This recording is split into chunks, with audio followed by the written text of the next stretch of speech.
Busquemos nuestras Biblias. Apocalipsis, capítulo 2, verso 1 en adelante. Y leemos para gloria del Padre, del Hijo y del Espíritu Santo. Escribe el ángel de la iglesia en Éfeso, el que tiene las 7 estrellas en su diestra, el que anda en medio de los 7 candeleros de oro, dice esto: yo conozco tus obras y tu arduo trabajo y paciencia, y que no puedes soportar a los malos, y has probado a los que se dicen ser apóstoles y no lo son, y los has hallado mentirosos, y has sufrido, y has tenido paciencia, y has trabajado arduamente por amor de mi nombre, y no has desmayado. Amén. Vamos a dejarlo hasta ahí. Está ahí, cualquier cosa seguimos leyendo los próximos versos. Gracias, Dios, por estas palabras, Señor, que hemos leído. Te pedimos que sean de bendición, Señor, para nuestras vidas, y que podamos, Señor, seguir creciendo en el conocimiento de la palabra de Dios. Gracias por esta bendición, mi Dios, en el nombre de Cristo Jesús. Amén y amén. Pues bien, amado, estamos dando continuidad al estudio de la semana pasada. Estuvimos hablando acerca del mensaje a la iglesia de Éfeso. Un mensaje alentador y un mensaje de corrección. Y podemos ver aquí que Dios es justo, porque aunque Dios está corrigiendo, pero también está reconociendo las cosas buenas que tiene esta iglesia. Como dijimos la semana pasada, la iglesia de Éfeso, una iglesia que fue levantada por el apóstol Pablo en un ambiente hostil, un ambiente de idolatría, un ambiente de mucha inmoralidad, en un ambiente, amado, donde lamentablemente las personas les gustaban practicar la magia, la hechicería. Y en ese ambiente donde se adoraba a Diana, la diosa de los efesios, que allí se hacían rituales inmorales, se hacían, amado, dentro del templo se prostituía las mujeres en honor a esa diosa de la fertilidad. Se hacían orgías sexuales, todo en honor a esta diosa.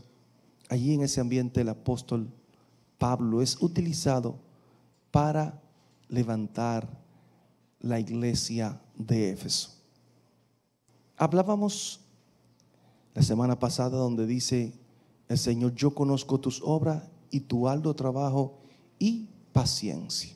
Y tocamos este punto, que no es paciencia solamente de esperar, de estar tranquilo, sino de resistir de una manera tenaz esa carga insoportable.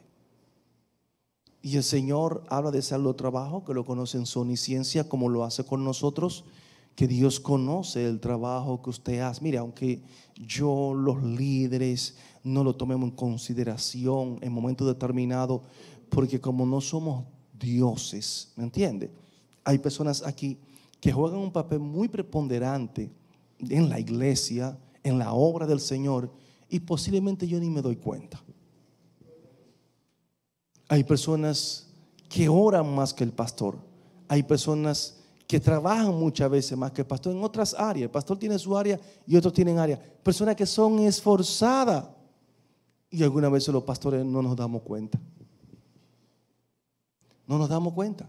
Entonces hay personas que se desaniman y dicen: como no me toman en consideración, pues yo voy a dejar de hacer esto o aquello. No, nunca comete ese error. No, todo lo que usted haga, lo vamos a ver aquí en esta noche, debe hacerlo con amor. Y cuando algo se hace con amor y que la motivación es el amor, a mí no me importa si me toman en consideración, si me reconocen o no. Eso a mí no me importa. Aquí lo más importante es que el Espíritu de Dios pone en mi corazón, pone el deseo de yo trabajar en la obra de Dios porque me siento compelido a hacerlo, porque Él pone el querer como el hacer. Él y solamente Él. Entonces, en este mismo contexto, ahí quedamos nosotros acerca de esa paciencia que habla la Biblia, es que el Señor sigue hablando a la iglesia, una iglesia que soporta, amado, como muy pocos soportan. Vamos a ver aquí algo que parece contrastante. Y digo esto porque inmediatamente el Señor elogia la paciencia, la capacidad de soportar que ellos tienen. El Señor le dice algo a esta iglesia y le dice, aparte de su paciencia, también reconoce y que no puede soportar a malos. A los malos tú no lo puedes soportar. Oiga eso. No puedes soportar a los malos y has probado lo que se dicen ser apóstoles y no lo son y los ha hallado mentirosos. Esa es la parte B del versículo 2 de este capítulo 2 de Apocalipsis.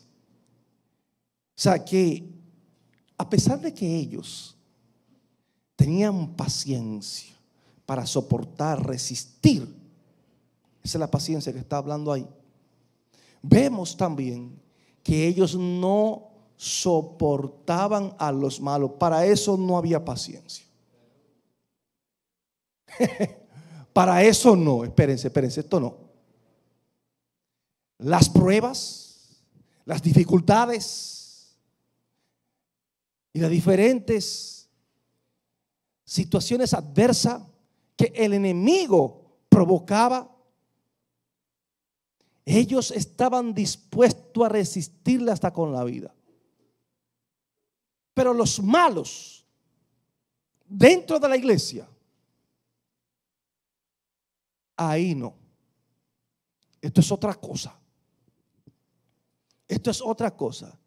Y tenemos que entender en el contexto que se está hablando aquí. Porque algunas veces nosotros, amado, tenemos paciencia, pero tenemos una paciencia que se va al otro extremo. Una paciencia donde tenemos que dejar a los engañadores, a los falsos, pararse aquí, ministrar, dejar que engañen al pueblo, que manipulen al pueblo, que hagan al pueblo errar y llevarlo a la perdición. Y yo quiero decirle que cuando usted por la Biblia puede comprobar la falsedad de un ministro o de un ministerio, estamos totalmente comprometidos a no soportar cosas como esas. No podemos soportarlo. Entonces, ese verbo soportar, que es la capacidad de sobrellevar y cargar, eso es lo que la Biblia está diciendo aquí. Y que no podían sobrellevar eso. No, sobrellevamos los conflictos y las situaciones, pero a los malos no. A los malos no. Entonces, ¿qué sucede? Que los falsos maestros se infiltraban en la iglesia para destruir la obra de Dios y el trabajo que hacían los apóstoles. Levantar iglesia, entonces yo con una falsa doctrina podría socavar, destruir los cimientos sobre los cuales la iglesia había sido establecida. Y el Señor reconoce y el Señor elogia esa tarea. Algunas veces usted y yo queremos ser personas de paz, y es verdad que somos personas de paz, pero algunas veces esa paz la llevamos a un nivel de tolerancia extrema, de tolerancia donde sabemos que una falsa doctrina o una herejía no la podemos compartir y aceptarla como buena y válida. No, amado, para nada. Por eso los falsos maestros se infiltraban en la iglesia y en los tiempos de los apóstoles se hacían cartas de recomendación. Esta persona la llevaban allí como parte de que ellos tenían aprobación de los apóstoles, y para que las congregaciones no tuviesen sospechas, ellos presentaban su carta. Yo vengo aquí recomendado por los apóstoles, personas que ni habían visto a los apóstoles. En 2 de Corintios, su capítulo 3, verso 1, lo puede apuntar. Pablo dice: ¿comenzamos otra vez a recomendarnos nosotros mismos? ¿O tenemos necesidad, como algunos, de cartas de recomendación para vosotros, o de recomendación de vosotros? Esa es la palabra de Pablo. ¿Por qué Pablo se expresa de esa manera? Porque habían hecho una costumbre de esto. Una costumbre. Miren, amado, las falsas enseñanzas, nosotros no podemos ser canales para promoverla. Tenemos que ser muro de contención. Era tan terrible, y hablo ahora en el contexto cultural que se dio y que se escribió esta carta, que las personas incluso falsificaban las cartas. Una carta de recomendación era falsificada, para que usted tenga una idea. Entonces, llegaban allí con carta falsificada que supuestamente los apóstoles lo habían enviado, se introducían a las congregaciones y confundían a los cristianos y lo desviaban del fundamento de Cristo. Entonces, algunos predicaban ciertas doctrinas heréticas que vamos a ver más adelante. Pero ¿a quién ellos desviaban? A los que eran niños en Cristo, a los que no tenían madurez, una iglesia inmadura, una iglesia con poco conocimiento de la palabra del Señor. Quiero decirle, amado, que es una iglesia fácil de manipular. Hay que ser como los hermanos de Berea. Tú me dices y yo compruebo lo que tú dices. Amén. Entonces, extraviaban a los hermanos y eran llevados por viento de doctrinas erróneas. Por eso, en Efesios, su capítulo 4, versículo 14, aquí Pablo le escribe y le dice: para que ya no seamos niños fluctuantes. ¿Sabe qué son niños fluctuantes? Son niños que no tienen una base, un buen fundamento, que son fácil de llevar. Dice: llevados por doquiera de todo viento de doctrina, por estratagema de hombres que para engañar emplean con astucia las artimañas del error. ¿Emplean con qué? Con astucia las artimañas del error. Y yo quiero decirle que eso se estaba dando en los tiempos de los apóstoles, y eso hoy en día se sigue dando. El problema es que hay un espíritu de ingenuidad en la iglesia, que creemos que todo el que coge un micrófono está hablando de parte de Dios porque menciona el nombre de Jesús. Y hay que tener mucho cuidado, iglesia. Hay que tener un conocimiento muy, muy básico y fundamental de la palabra para nosotros aprender a discernir cuando es Dios o cuando alguien simple y llanamente está usando estratagemas o tácticas para manipularnos y engañarnos. Amén. Entonces, ¿qué sucede? Que de estos maestros, muchos entraban a la iglesia y sumergían al pueblo en un yugo de esclavitud. Usaban los dogmas de hombre. Amados, en el Señor somos libres. Y ese fue el caso, por ejemplo, en Galicia, los Gálatas, en el capítulo 3, versículo 1 al 3, nosotros vemos lo que se estaba moviendo. Había un grupo que eran los judaizantes.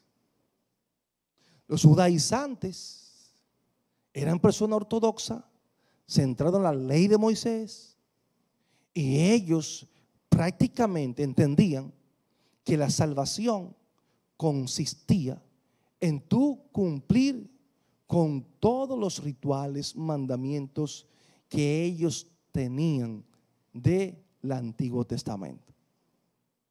La gracia de Dios era algo que ellos no asimilaban. Entonces ellos buscaban personas, y aunque no fuesen judíos, si tú hacías un pacto por las creencias de ellos, entonces tú te convertías en un judío prosélito. Así se le llamaba al que no era judío de sangre, sino por religión. Y quienes se encargaban de esto eran los judaizantes. Entonces estos judaizantes se infiltraron en la iglesia. Y en Gálatas, su capítulo 3, verso 1 al 3, el apóstol Pablo le expresa unas palabras que confrontan el desvío de los hermanos de la iglesia de Galicia. Y le dice: oh Gálatas insensatos. Una persona insensata es una persona que lamentablemente como que toma decisiones sin analizar, que pierde la razón, ¿me entiende? Y le dice Gálatas insensato, una persona necia en su decisión. ¿Quién os fascinó? Y esa palabra fascinar en el griego es quien los hechizó, como una especie de hechizo. ¿Quién os fascinó para no obedecer a la verdad? A vosotros, ante cuyos ojos Jesucristo fue ya presentado claramente entre vosotros, oiga, como crucificado. Esto solo quiero saber de vosotros: ¿recibiste el Espíritu por las obras de la ley o por el oír con fe? Esa es una pregunta que le está haciendo. Tan necios sois, habiendo comenzado por el Espíritu, ahora vais a acabar por la carne. Y esto sucede, y nos sucede a muchos. Cuando yo centro la salvación en mi esfuerzo propio, en el cumplimiento de mi deber, y en que yo me la voy a ganar porque estoy cumpliendo estas leyes y ya por eso Dios tiene que salvarme, yo quiero decirle que eso es pasar del espíritu y terminar en la carne. Pastor, explíquese. Estos judaizantes, amado, introducían enseñanzas allí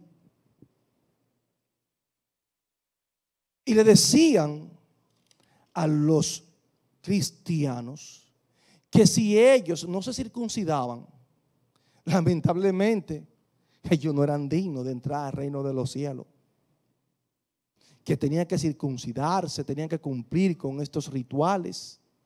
Dese cuenta que era tan rigurosa la situación que hasta Pedro hizo así. Dijo: bueno, hay un grupo de hermanos que no están circuncidados, y Pedro, para que los hermanos que estaban circuncidados no pensasen mal de él, Pablo hasta los reprendió. Le dijo: ustedes son unos hipócritas, ustedes, eso no está bien, esos son hermanos, ustedes no pueden menospreciarlo porque ellos no estén circuncidados y ustedes sí. Lo que le quiso decir es: miren, la salvación no consiste en que alguien esté circuncidado o no esté circuncidado. No, la salvación no consiste en esto. La salvación consiste en que somos salvos por la gracia de Dios. Se lo dice claramente. Entonces, introducían enseñanza sobre piedad con esa apariencia religiosa, apariencia de piedad. Sin embargo, eran ineficaces en lo que ellos enseñaban, porque se veía la carnalidad muchas veces. Por eso, en Colosenses, su capítulo 2, versículos 20 al 23, hay una palabra, usted lo puede apuntar ahí, lo vamos a leer. Dice: pues si habéis muerto con Cristo en cuanto a los rudimentos del mundo, ¿por qué como si vivieseis en el mundo os sometéis a preceptos tales como no manejes, ni gustes, ni aun toques, en conformidad a mandamientos y doctrinas de hombre, cosas que todas se destruyen con el uso. Tales cosas tienen a la verdad cierta reputación de sabiduría en culto voluntario, en humildad y en duro trato del cuerpo, pero no tienen valor alguno contra los apetitos de la carne. ¿Usted entendió eso? Ahí nosotros pasamos la noche desglosando esos versos, pero yo no quiero detenerme ahí.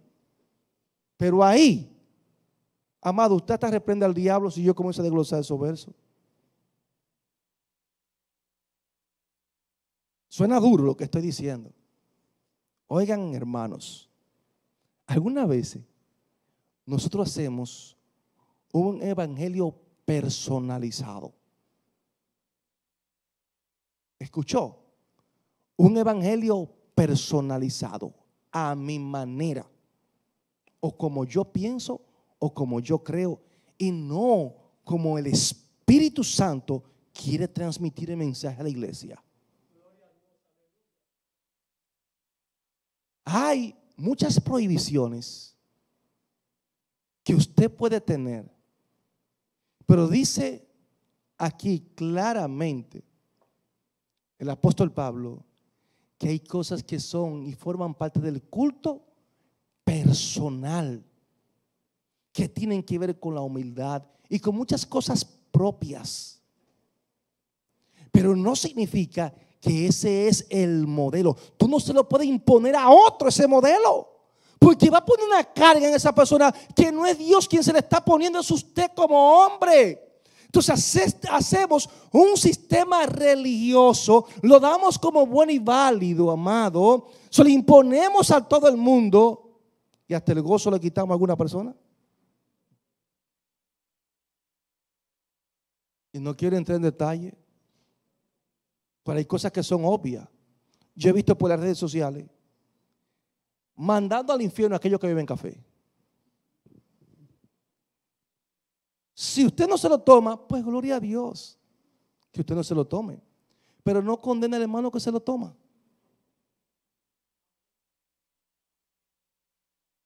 ¿Me entienden, amado? Hay hermanas que visten siempre manga larga. Ese es su estilo. Y las faldas en los tobillos. Gloria a Dios, porque no se ven mal. Cada quien tiene su gracia. Ahora, el que yo quiero imponerle ese régimen, ese estilo a las hermanas, que así es que se deben de vestir, y que si no se visten así están en pecado, amado, eso está mal. ¿Me entendió? Y si veo a una hermana que tiene manga corta, se la va a llevar el diablo, esa mundana, esa esto. Miren el estilo como es ahí, que no te vean los brazos, que no te vean nada. Cuando te vas a la Biblia, cuando el apóstol Pablo habla, que es un hombre muy conocido y profundo, y habla de ropa, y habla de pudor, y habla de modestia, eso me impacta. Eso está en 1 Timoteo 2, 9 al 10. Me impacta mucho, porque la palabra que el apóstol Pablo utiliza para ropa, nada más la utiliza una sola vez. Oiga, una sola vez la utiliza. Hay 7 maneras de decir ropa en el lenguaje bíblico, en un lenguaje amplio, el griego, el hebreo. Sin embargo, la que Pablo usa es una palabra específica, y es la palabra en griego katastole, que significa, amado, una ropa no ceñida al cuerpo, una ropa desahogada, sin mucho lujo, que llame mucho la atención y que cubra las rodillas. Usted escuchó eso. No ropa ceñida al cuerpo, Es como una especie de un vestido, así, desahogado, que cubre las rodillas. Si usted se la lleva al tobillo, gloria a Dios. Yo soy de lo que digo que la mujer mientras menos enseña mejor. Ahora bien, si hay una hermana que no se cubre el tobillo, usted tenga paz, no condene a esa hermana porque usted tiene un problema. Entonces, aquí, estas clases de enseñanza se estaban llevando y había que evitarla.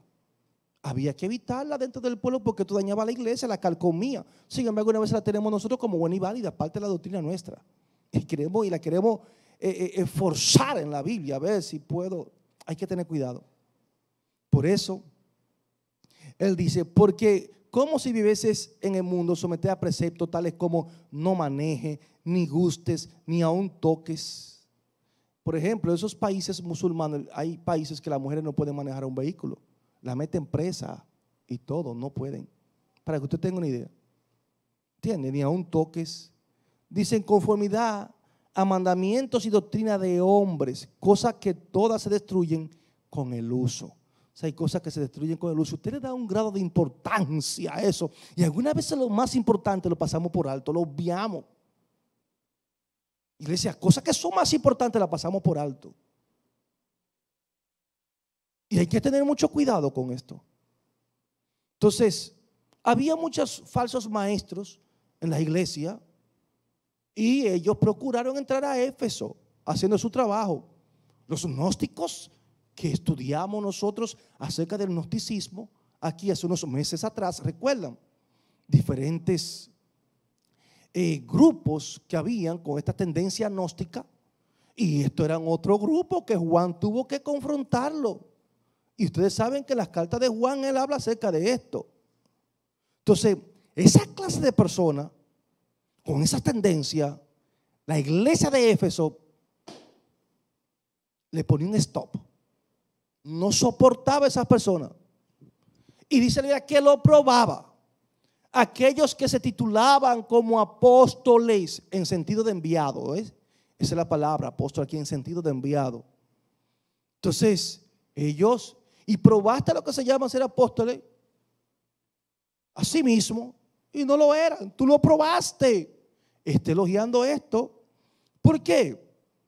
Porque llegaban a la iglesia, dizque comisionados por los apóstoles. Ellos llegaban allí y ellos hacían alusión de me mandaron los que están en Jerusalén. Ustedes saben, Jerusalén es la capital. Ya, pero si fueron los de Jerusalén, esos son la autoridad máxima. Allí está el concilio, para que entienda. Entonces, en algunas ocasiones traían sus cartas falsificadas como si fuesen auténticas, o sea que eran unos mentirosos. Por eso Pablo le escribe en 2 Tesalonicenses, su capítulo 2, versículo 2, no dejéis mover fácilmente de vuestro modo de pensar. No os dejéis mover, ni os conturbéis, ni por espíritu, ni por palabra, ni por carta, como si fuera nuestra.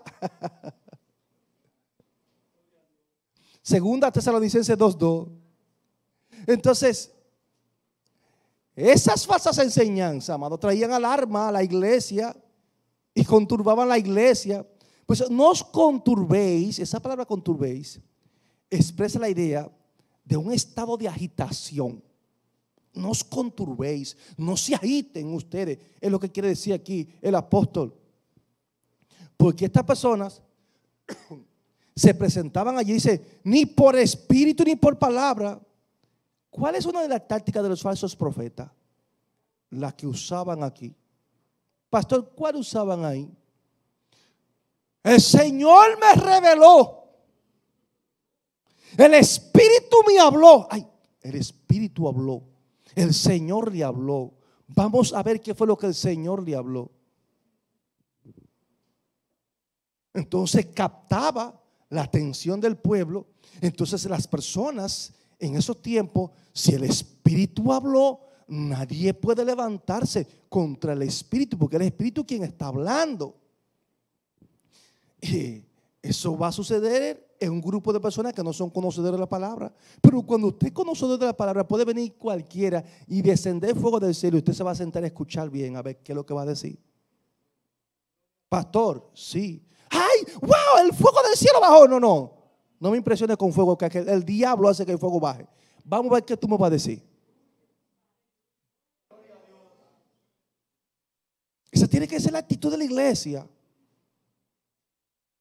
Porque una de las tácticas del diablo es el engaño. Y dése cuenta que cuando el anticristo se manifieste, ¿qué es lo que va a hacer? Va a hacer caer fuego y la gente se va a impresionar por los milagros, por las señales que hace. Iglesia, abre tus oídos y abre tus ojos espirituales.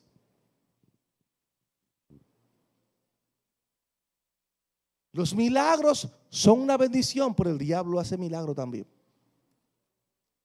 Entonces hay que ver el origen de dónde es. Pero me sanó. No, hay que ver con qué poder te sanó, si con el de Dios o con el del diablo, para que entienda. Entonces hacían referencia a conversaciones de los apóstoles en palabras, que ellos nunca habían estado ahí, amado, en esas conversaciones. Y nos mandaron y nos dijeron esto, nos dijeron aquello. Entonces, estos caballeros eran tan terribles que falsificaban el mensaje, falsificaban la carta y decían: mira, estos son los apóstoles que nos han enviado. Entonces, aquí, esa palabra que dice que probaba, probar, para ver si son verdaderos, la iglesia tiene que aprender a hacerlo. Tenemos que aprender a probar los espíritus. Y cuando digo los espíritus, es con qué espíritu alguna vez está ministrando a alguien. Esa palabra que utiliza ahí de examinar, el versículo, prueba o probar, 6 matices, y se lo voy a dar. Así lo define Pérez Millo, 6 matices. Número 1, expresa la idea de examinar, poner a prueba con buenas intenciones. Número 1, esa palabra examinar, probar, poner a prueba con buenas intenciones. Expresa la idea de examinar, poner a prueba con buenas intenciones. Número 2, someter a prueba críticamente con intenciones no serias. Someter a prueba críticamente con intenciones no serias. Prueba total, una prueba ácida. C. Número 3, amenazar, imponer una carga, tentar. La siguiente, seducir, descarriar. La siguiente, desafiar, poner en duda, mostrar desconfianza. Y la última, disponer o planear algo. Esa palabra probar tiene los diferentes matices. Como le dije, examinar, poner a prueba con buenas intenciones. La número 2, someter a prueba críticamente con intenciones no serias. Someter a prueba críticamente con intenciones no serias. Número 3, amenazar, imponer una carga, tentar. Repetimos: amenazar, imponer una carga, tentar. La cuarta, seducir, descarriar. Quinta, desafiar, coma, poner en duda, coma, mostrar desconfianza. Y número 7, disponer o planear algo.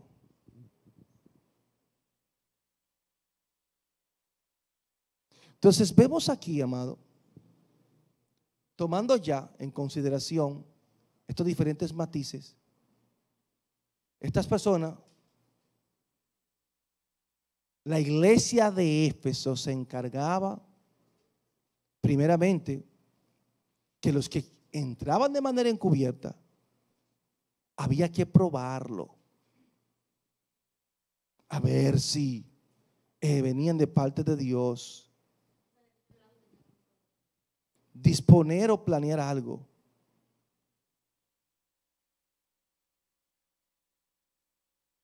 Entonces, estas personas decían yo, esta es una prueba que tenemos aquí. Esto no van a traer dificultad, una prueba en el sentido de que tú no te vas a convertir en un problema para nosotros. Ellos impedían de que se convirtiese en un problema dentro de la iglesia, que algunas veces nosotros, por la falta de discernimiento, lo dejamos tranquilo. Ellos no. Porque ese es el resultado de los falsos profetas dentro de la iglesia, de los falsos hermanos. Entonces, por eso había que examinarlo, había que determinar si esa persona era o no era de Dios. Entonces vemos ahí que ellos de una manera u otra comparaban la autenticidad de estas personas. ¿Cómo lo hacían? Con las enseñanzas. Porque, amado, yo quiero decirle que usted puede discernir la falsedad de alguien a través de sus enseñanzas. Pero si usted no es un conocedor de la palabra, que hoy en día la iglesia, amado, lo que quiere es mucha bulla y mucho sensacionalismo y muchas emociones, las iglesias han perdido ese amor por el estudio. Usted va a la iglesia, usted se va a acabar de un estudio como este y casi los hermanos no van. Pero usted dice que usted tiene una noche de gloria de esto y del otro y eso no cabe en la persona. Para que tenga una idea, así de sencillo. Entonces, la iglesia, Dios inquieta esta iglesia, una iglesia que lamentablemente no puede pasar por alto a esta clase de personas. Y ellos, ¿qué hacían? A esos que se llamaban ser apóstoles, ellos los probaban. ¿Y qué sucedía? Y lo encontraba como mentirosos, falsos. Eso es lo que dice la Biblia, falsos. Bendito el Señor. Por eso el apóstol Pablo en Hechos, su capítulo 20, versículos 28 y 29, él le hace una advertencia a los hermanos de Éfeso.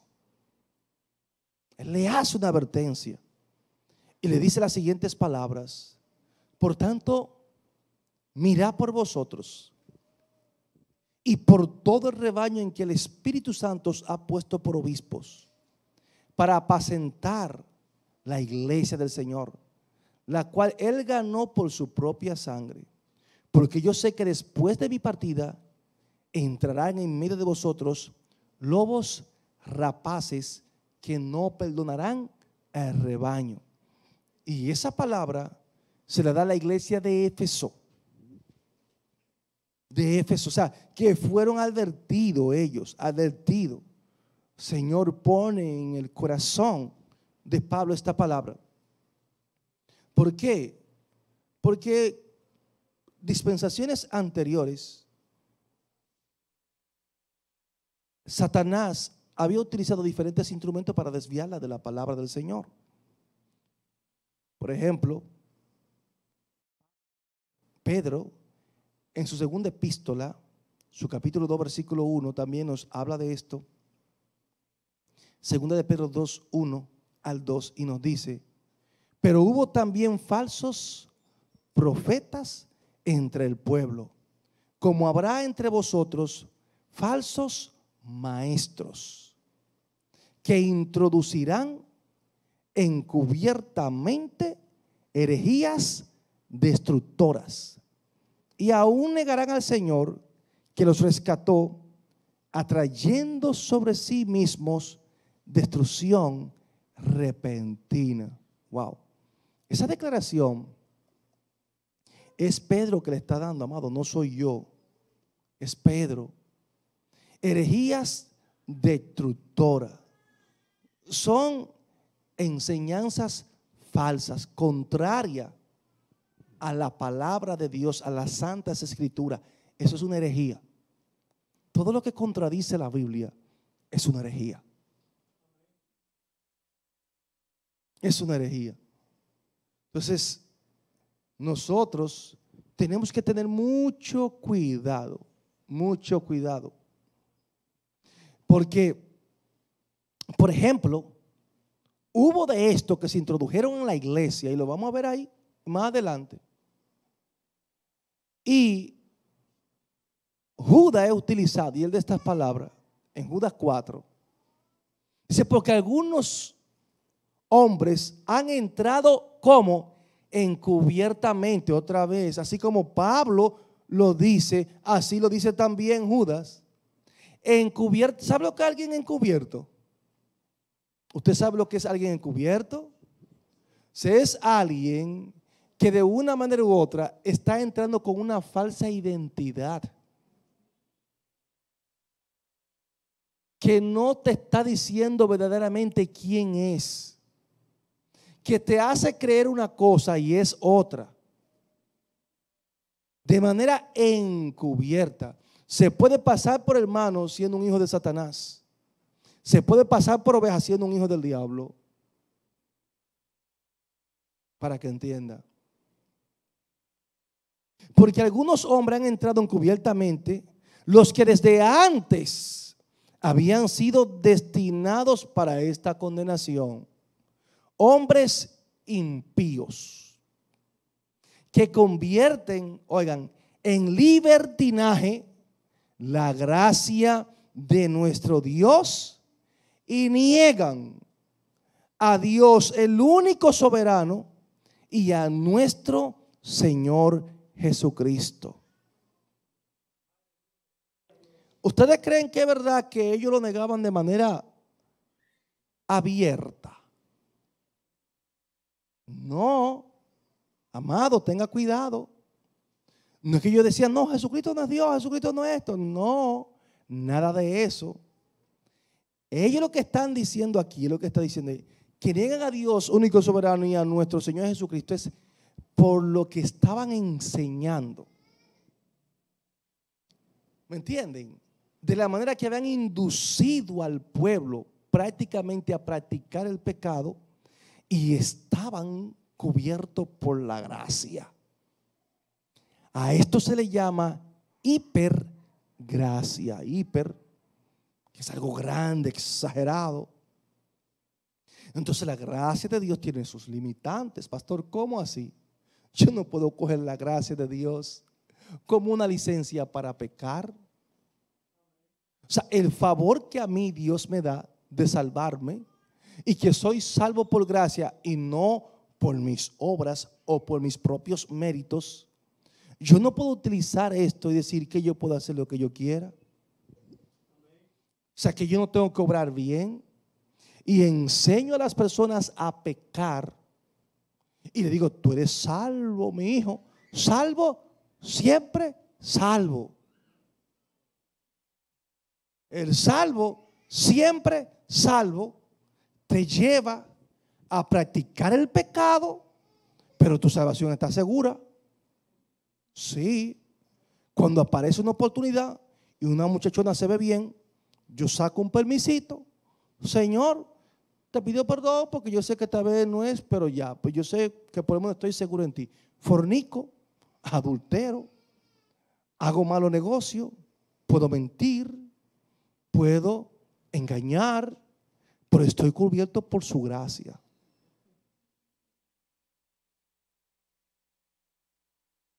Estoy cubierto por su gracia. Entonces, esta clase de personas se introdujeron en la iglesia. Pero ¿dónde está el punto? ¿Por qué la iglesia de Éfeso probaba y lo hallaba mentiroso? ¿Dónde estaba la esencia, pastor sencillo? Es que era una iglesia que conocía la palabra de Dios.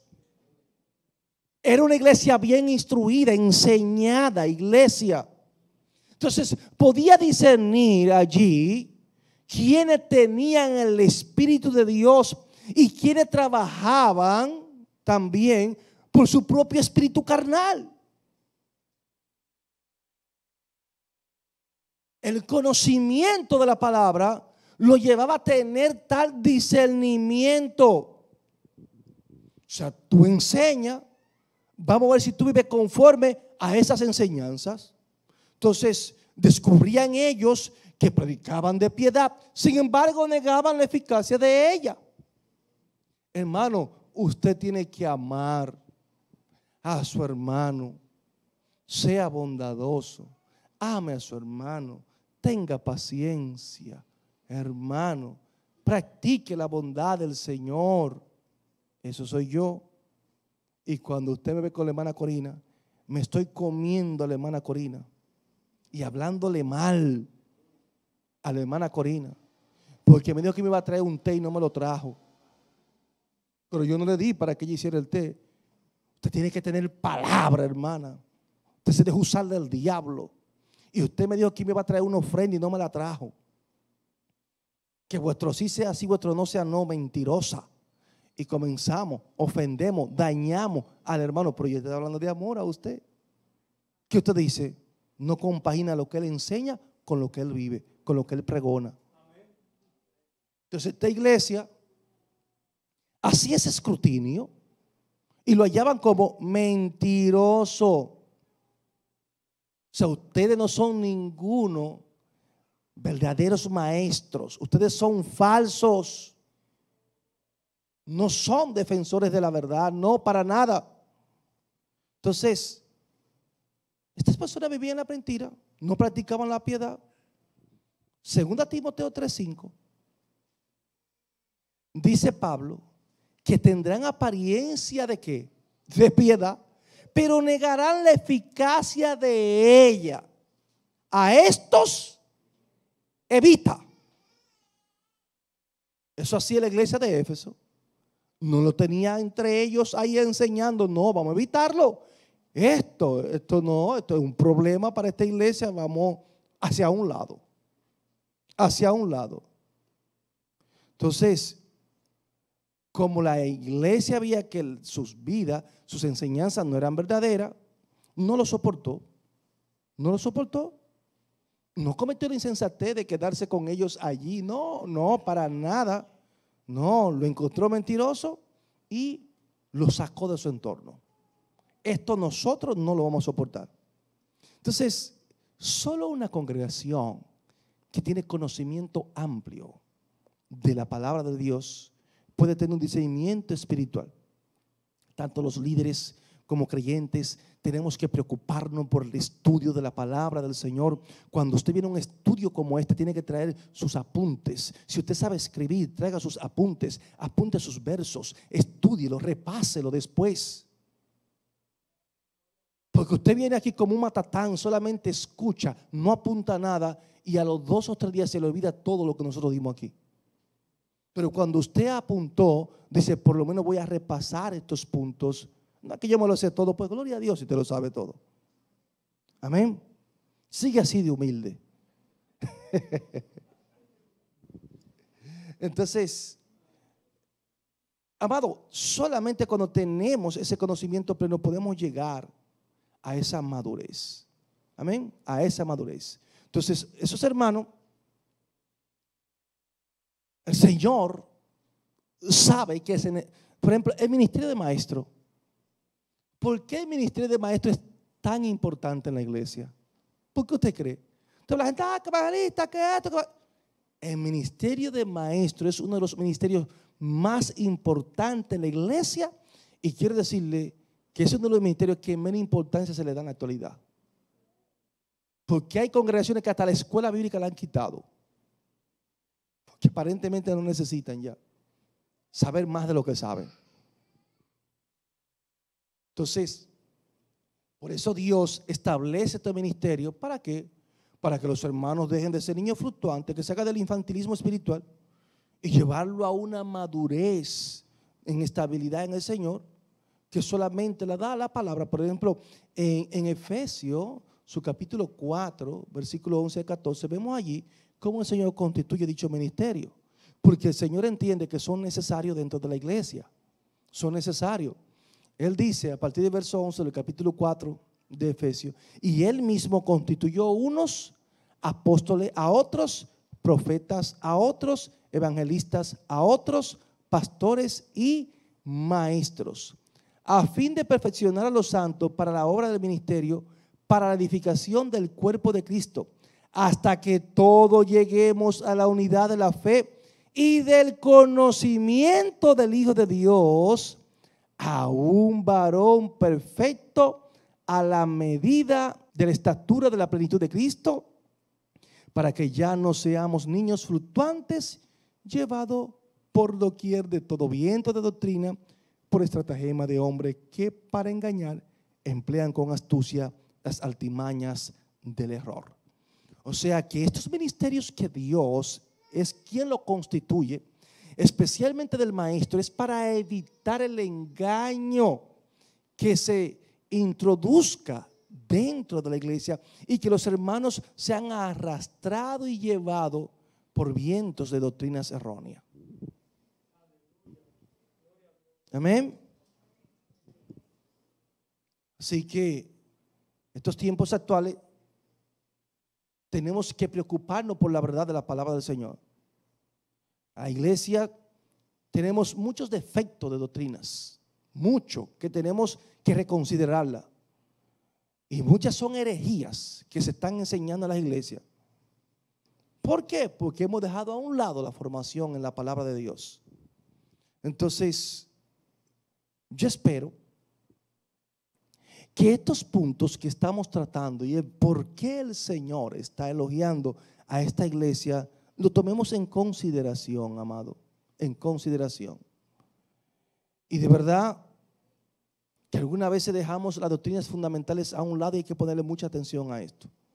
En los hogares tenemos que preocuparnos con la familia, el culto personal, de escudriñar, no solamente de leer la Biblia, sino de escudriñarla. Tenemos que preocuparnos porque eso nos ayuda a madurar, nos ayuda a crecer. Un estudio sistemático de la palabra del Señor nos va a ayudar a crecer más de lo que usted se imagina. Entonces, esto va a evitar que Satanás pueda meter a sus maestros o nosotros dejarnos desviar, porque ahora ellos no tienen que venir a la iglesia. Usted lo mete a la casa a través de la internet. Tenemos que entender los tiempos que estamos viviendo. Usted lo mete a la casa a través del internet muchas veces y no se da cuenta. Entonces, ¿qué es lo que tenemos que tener? Conocimiento de la palabra del Señor sólido. Que inmediatamente usted está viendo a alguien ahí, y desde que se expresa y usted ve cierta tendencia, dice, no, ahí no hay nada que buscar. Con esto yo no voy a aprender nada, porque automáticamente usted detecta que esa doctrina no es pura, no es verdadera. Amén. Y dice el verso 3, y has sufrido, y has tenido paciencia, y has trabajado arduamente por amor de mi nombre, y no has desmayado. Este verso que acabamos de leer, si Dios lo permite, lo vamos a desglosar el martes que viene. Es para que ustedes vean, amado. Yo traté solamente la mitad de un verso, la parte B del verso 2. Y aunque usted no lo crea, ya llevamos casi una hora hablando de ese verso. Vea toda la sustancia que hemos sacado de aquí. ¿Sabe qué es lo bueno de esto? Que aquí no vamos el que llegue primero. Aquí estamos corriendo con paciencia este estudio, tratando de sacar lo mejor de él. Ay, no, yo quiero que termine rápido el estudio. No, espérese tranquilo. Aquí vamos a sacar toda la esencia que Papá Dios nos quiere transmitir. Amén. Así que Papá Dios me lo bendiga grandemente.